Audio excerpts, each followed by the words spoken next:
My home lies in semi-arid areas in Kenya. Sisal was one of the cash crops that we depended on, but the most challenging thing was processing. So because I loved working with machines, I started building a small machine that could help me process sisal more easily. I didn't have enough resources, and I had to depend on people to support me. It took some time before it worked, but fortunately enough, it worked at last. And that's how I started building more machines for farmers. So it forced me to start my own company, where now I could do these machines in a more organized way.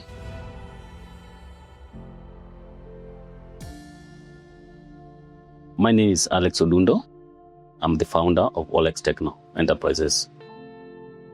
As I was growing up, my parents didn't understand me because in the first place, I like spoiling things. Opening a radio to see who's speaking inside, opening a watch to see what is inside the watch that is making it work, taking a bicycle and just dismantle the bicycle and trying to put it back. And sometimes, because you don't have a lot of experience, you can't really put it completely, and you could get some caning. So that was the experience when I was still young. But when I grew up, my parents started understanding what I was doing and the kind of person I was. And from that, then they started supporting me with maybe connecting me with their friends. My father had a friend who had a workshop, and that's where I started from. My first innovation I did in that from that workshop, and my father could give me some little money. So I think he was like my mentor, and again, he was my first line of support in my work. And that led me to taking a course in mechanical engineering. And that's how I started thinking about how do I create my own job from what I'd learned in school. And I started building small machines that could solve some problems that were around me. It started very small, because one thing was creating my own job. Another thing was solving a problem that was in my community, which was finding a machine that could solve sisal processing. Sisal was like just an entry to my field, but I realized that there were a lot more other problems that were facing our people. There is problem to pumping water for irrigation. There is problem to clean cooking stoves. There's a problem to solar power systems. There's a problem to processing of farm produce and all that. So there's a number of technologies that we're working on that are generated by the community that surround us, because they see what we do, and most of the times they come to us with problems that they want us to solve. And through these, we create a lot of job opportunities for young people, because the machine that we make from this place, they are used in irrigation, they are used in processing farm produce, they're used in water pumping, they're used in like sisal processing machine. Mm-hmm. So these are ideas that are life-changing.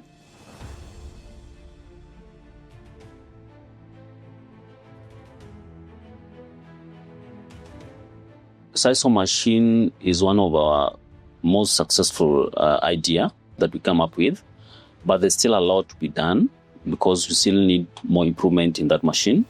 We have small-scale farmers who are buying machines from us, and they're planting more sisal. In fact, previously that was not happening because processing sisal was very difficult. But because of our machine, they have embraced investing in sisal as one of the cash crops, mostly in semi-arid areas where other crops would not do well. We are working in waste management, where we're building machines that turn farm waste into fuel that is used for cooking.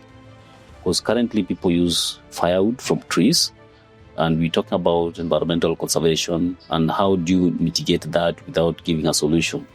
So one of our solutions is to do briquettes from waste that then can be used to cook. We have two types of briquettes. We have the non-carbonized and we have the carbonized briquettes. We are working both. We have machines that do the carbonized briquettes. Carbonized briquettes is a briquette that is made from carbon material that is semi-burned from the waste product, the farm waste. and turn it into carbon, and then use a machine to mold that carbon into a charcoal-like product. So that charcoal-like product is what is used to cook. So we also have non-carbonized briquette. Non-carbonized briquette is made from the waste as it is, subjected to high pressure on a machine, and then it comes out like a firewood, and that firewood-like product is what is used to cook. So there's a huge demand for our briquettes, and because it's a clean fuel, I think we need to maybe upscale it to our next level so that we're able to meet the demand that is rising every day.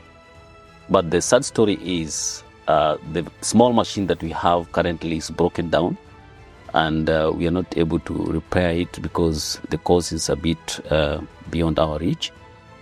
We are calling on friends, we are calling on donors or well-wishers who can support us, get even bigger machine that is going to help us even train more youth on what we're doing, so that when they get out there are people who are able to perform, there are people who are able to create job opportunities, there are people who are able to solve problems.